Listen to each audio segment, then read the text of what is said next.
پر حضرت موسیٰ علیہ السلام کی قوم پر بڑے ظلم کیے، اللہ حتیٰ کہ انبیاء کو قتل کروایا اور بنی اسرائیل کا قتل عام جائز قرار دیا، ان کو فتح کیا، وہاں سے بنی اسرائیل کو فتح کر کے لایا اور 80,000 قیدی بنائے بنی اسرائیل۔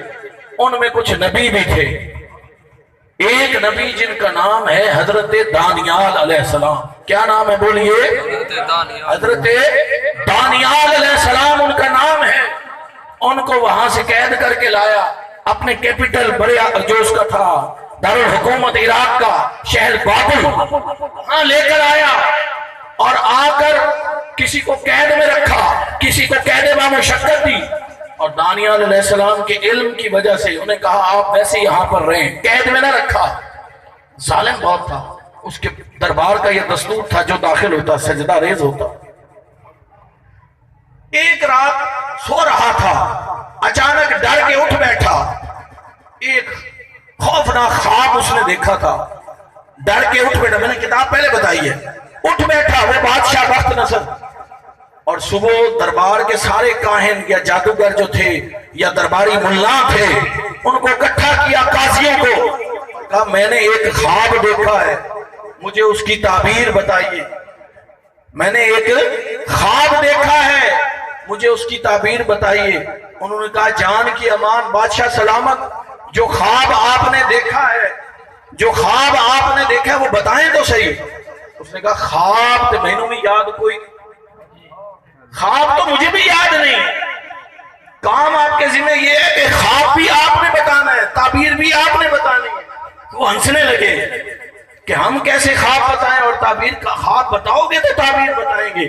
کہا نہیں مجھے خواب یاد نہیں، بڑا ڈراؤنا خواب تھا اور میں سیریس کہہ رہا ہوں، خواب کی تعبیر بتاؤ گے تو تمہاری نوکریاں رہیں گی، ورنہ صرف نوکریوں سے نہیں جان سے بھی جاؤ گے، گردنیں اڑوا دوں گا۔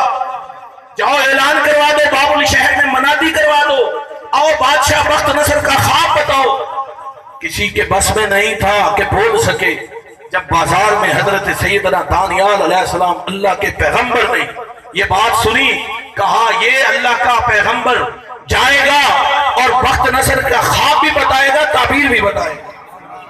آپ کی قوم کے لوگوں نے کہا حضور کہاں جا رہے ہیں، بڑا ظالم ہے، آپ کو مروا نہ دے، یہ نہ کر دے، وہ نہ کر دے۔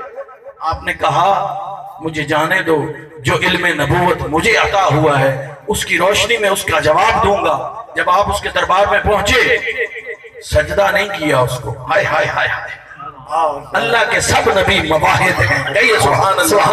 اور یار میری گلہ نہ تعلق کسی مسلک نہ نہیں، میرا پیغام محبت ہے، جہاں تک پہنچے بھلیا جی نو جی آندی اور محبت کی آندی، اور دل میں خوشکی نہ رکھی کرو، محبت میں رب کا ذکر کرو۔ آپ کو سبحان اللہ، سبحان اللہ، میری داد واسطے نہیں، اللہ کے ذکر واسطے آپ کو سبحان اللہ، سبحان اللہ۔ میں نو داد جتھوں ملدی ہے وہ داد لکھاں دا مجمع بھی ہوگا، میں نو لوڑ کوئی نہیں، جتھوں میں نو ہس کے بھی کھا چڑھ دیں، میں نو وہی کافی ہے۔ مسکرا کے اس نوکر دی نوکری قبول کر لیں دیں، اس کتے دی غلامی قبول کر کے تے ہس دیں دیں، مسکرا دیں دیں، ساڑھے بیڑے پار ہو۔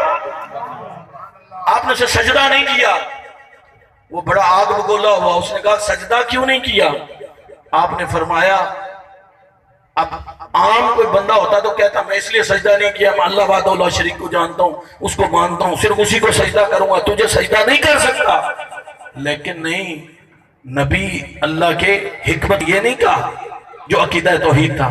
آپ نے فرمایا میں نے تجھے سجدہ اس لیے نہیں کیا کہ میں تیرے خواب کی تعبیر بتانے آیا ہوں، اور میں جس کو سجدہ کرتا ہوں اپنے معبود کو، اس نے مجھے ایک ایسا علم دیا ہے جس کے اندر تیرے خواب کی تعبیر ہے، اگر میں تجھے سجدہ کرتا ہوں اس نے وہ علم مجھ سے واپس لے لینا تھا۔ لیکن جھوٹ بھی نہیں بولا، سچ بھی بولا، سانپ بھی مارا، لاٹھی بھی بچائی۔ اس نے کہا اچھا ایسے کرو، سارا دربار خالی کر دو۔ دربار سارا خالی ہو گیا اور وہ خواب اپنا سنانے، اب کہنے لگا سن بادشاہ تو نے خواب یہ دیکھا ہے، خواب میں ایک بہت بڑا مجسمہ ہے، بت ہے بہت بڑا، اوپر اس کا سر سونے کا ہے، دھڑ اس کا تانبے کا ہے، نیچے والی ٹانگیں جو ہیں وہ دھڑ اس کا چاندی کا ہے، نیچے والی ٹانگیں تانبے کی بنی ہوئی ہیں، اور وہ اتنا بڑا بت ہے، آسمان سے لے کے زمین تک ہے۔ بادشاہ چونکا اور کہا بالکل میں نے یہی دیکھا ہے۔ کہا وہ بت جو تُو نے دیکھا ہے اس کو دیکھتے دیکھتے ایک پتھر آسمان سے چھوٹا سا اترتا ہے اس کے سر پہ آ کے بجتا ہے، آہستہ آہستہ اس کو توڑتا جاتا ہے حتیٰ کہ اس بت کو ختم کر کے دم لیتا ہے۔ وہ پتھر آتا ہے اس بت کو ختم کر دیتا ہے۔ کہا بالکل میں نے یہی خواب دیکھا ہے۔ تو کہا اب سن اس کی تعبیر، وہ جو تو نے بت دیکھا ہے وہ کیا ہے؟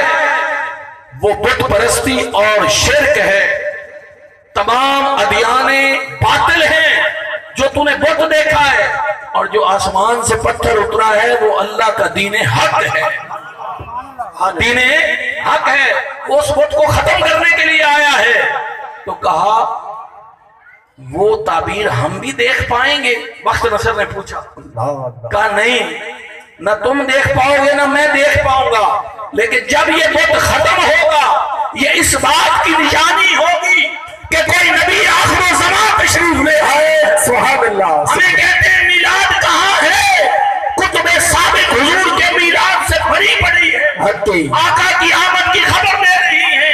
کہا ایک نبی آخر الزمان آئے گا، پہلے اس کا نام احمد ہوگا، پھر اس کا نام محمد ہوگا، آسمانی نام حامد ہوگا، پھر احمد ہوگا، پھر محمد ہوگا، قیامت کے دن اس کا نام محمود ہوگا۔ سبحان اللہ، سبحان اللہ۔ وہ مکے سے یثرب کو ہجرت کر کے مدینہ بنائے گا، نبی کی خبر دے رہا ہے، خواب کی تعبیر بتا رہے ہیں۔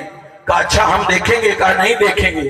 اب دانیال علیہ السلام یہ دعا کرتے ہیں لیکن میں دیکھوں گا تو نہیں، میری یہ آرزو اور تمنا ہے، میری یہ التجا ہے کہ دانیال ان کا امتی بن جائے اور ان کی نوکری میں جیے اور مرے، ان کے نام پہ جہاد کرتے ہوئے شہید ہو جائے، ان کا صحابی بن جائے، ان کے قدم دھو کر پی لے۔ یہ کون کہہ رہے ہیں؟ اللہ کے پیغمبر حضرت دانیال علیہ السلام۔ سبحان اللہ۔ پھر دعا کے لیے ہاتھ اٹھائے، دانیال فرمانے لگے کہ اے اللہ میری یہ دعا ہے کہ جب میرا وقت آخرت آئے میں مر جاؤں، میری تدفین اس نبی آخر الزمان کی امت کے ہاتھوں ہو۔